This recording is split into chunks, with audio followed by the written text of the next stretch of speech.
Hello all, my name is Mariam Ibrahim Mukhtar and I'm going to take you through this lecture on information and communication technology. At the end of the lecture, students are going to understand the full meaning of ICT as well as its various components. Students will also learn the different ICT devices that we have.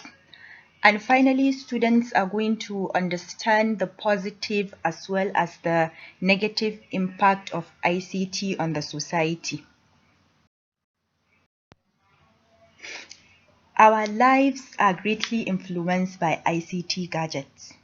You realize that nowadays we spend large amount of time watching TV. We spend large amount of time chatting with family and friends. We spend time buying things online. In fact, many tasks we do nowadays are impossible without ICT devices.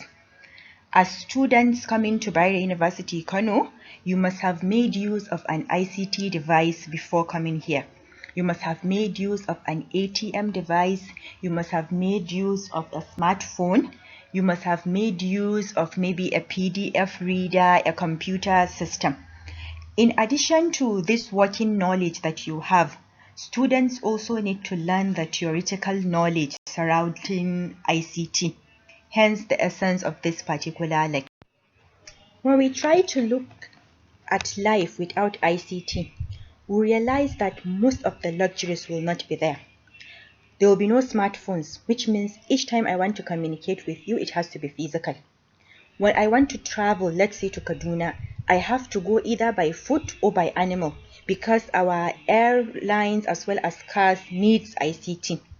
When I'm looking for a piece of information, there will be no internet, which means I have to go to the library and search tons and tons of documents. In a very hot weather, there will be no cold drink because there will be no refrigerator or air conditioning system to cool our system. So clearly, when you look at all these technologies, all these innovations that ICT has brought, you realize that without it, life is going to be dark and life is going to be unbearable. When we look at ICT broadly, it is encompassing all technologies that are related to information. That is, how do we collect information? How do we analyze information? How do we disseminate it, transfer it, as well as store that particular information? ICT consists of several components. Some of the major ones are the hardware, which are the physical devices. Then there are the software, which are the programs that run on the hardware. It also consists of networking components, which enable communication between the several hardware components in the system. Then, of course, for you to do anything, you must have data, which is the information that is going to be processed. And then, very important, we need people that are going to design, develop, operate, and use the ICT system.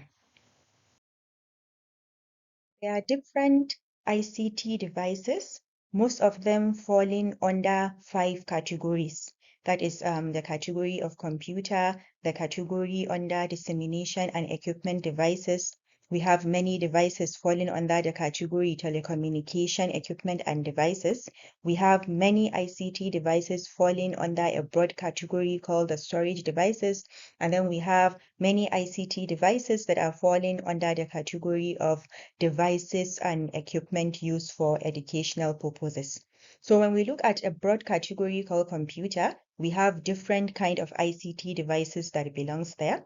Some of them are the desktop computer, which is a personal computer designed in a stationary location and all its component fits on a desk. There's also the laptop computer, which is a thin, lightweight mobile computer with a screen, and then it can fit on your lap for easy transportation. There's also a tablet, which is smaller than a laptop, and it is also a thin, lightweight mobile computer that has a screen touch. When we come to the next category of ICT devices, they belong to a category we call dissemination equipment and devices. And then when you look at ICT, you will notice that ICT are all about information. And for information to be useful, it ultimately needs to be disseminated. So some of the ICT devices that help in that are the radios, the TVs, and the internet.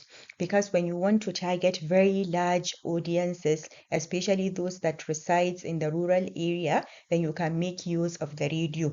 Or if let's assume you want it to be even more captivating, to be more visual, then you can send information to large audiences using the television system.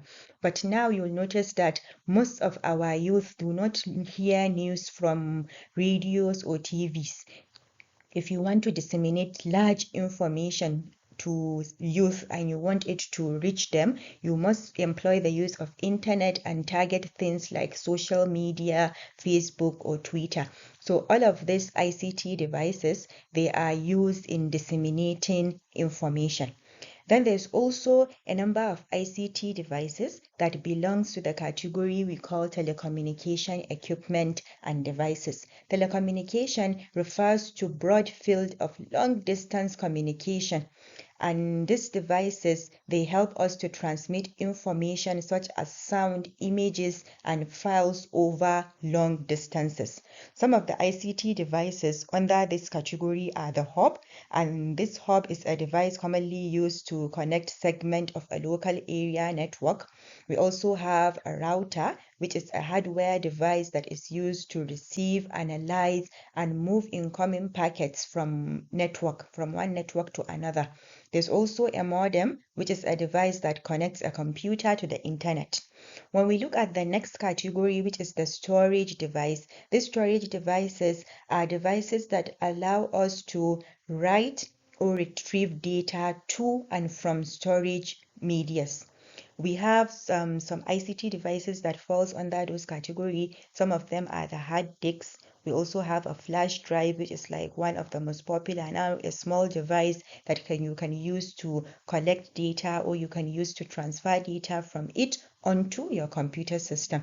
There's also devices that are now being used for educational purposes.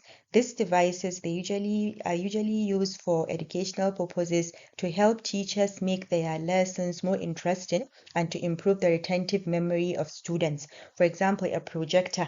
You'll notice that you can go to the class, you can be discussing so many things. Students might not visualize it, but immediately you project it on the screen, it becomes very, very clear.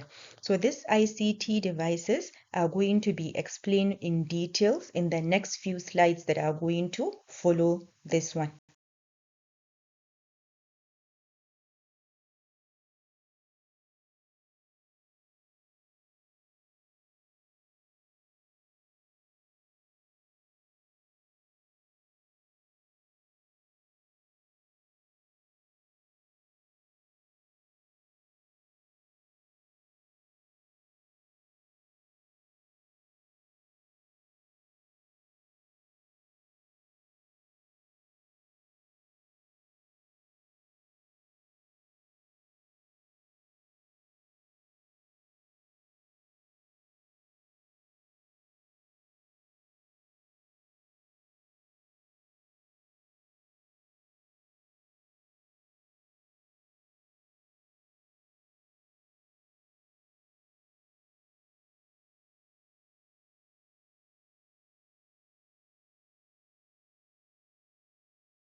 In now, we make use of ICT.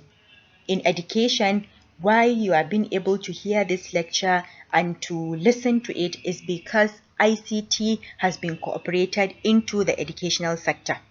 In banking, all the ATM machines we are using, how we are able to transfer money from our phone is because they have used ICT.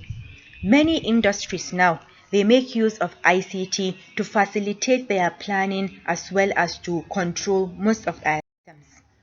E-commerce and e-business, because of ICT, many people now, they do their transactions online. Many businesses such as the Instagram, people have become bloggers. They can go to online, you can buy things.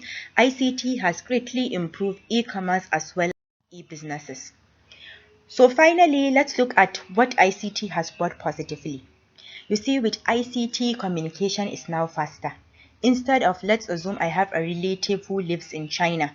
Maybe without ICT, for us to communicate, it has to be physical. Now with my WhatsApp bundle of, let's say, a weekly bundle of 25 naira, I can be able to communicate with him. Effective sharing of information. Let's assume we have a piece of information and we want to share it to all members in our organization. We can simply send an email and everybody can access that information in a very short period of time. Many people have become self-employed, such as people that are doing blogging, people that have gone into Android development. With ICT, they have become independent and they are self-employed and they get paid. ICT has also helped us in daily routine management. That is, we can use our phones to track when we are going to take medication, when we need to visit doctors, and when, let's suppose, we need to travel. So ICT has brought about many positive impact. Similarly, it has brought about some negative impact. Some of them are, it has brought about threat to our health. We look at screens for too long, which will ultimately affect our vision. The radiations from this ICT device can be harmful to our ears, to our body parts. So ICT has brought about some threat to human life. It has also brought about isolation, because nowadays you will notice people prefer to spend large amount of time on their mobile phone chatting rather than talking physically with other people. It has brought about lack of privacy, because there's this hacking. You hack into somebody's system, you can steal all his login and you can use that login to access his bank account and steal large amount of money. ICT has also led to job loss. A job that is being carried out by 20 people now can be carried out by a single computer system. So ICT has brought about people to lose their jobs.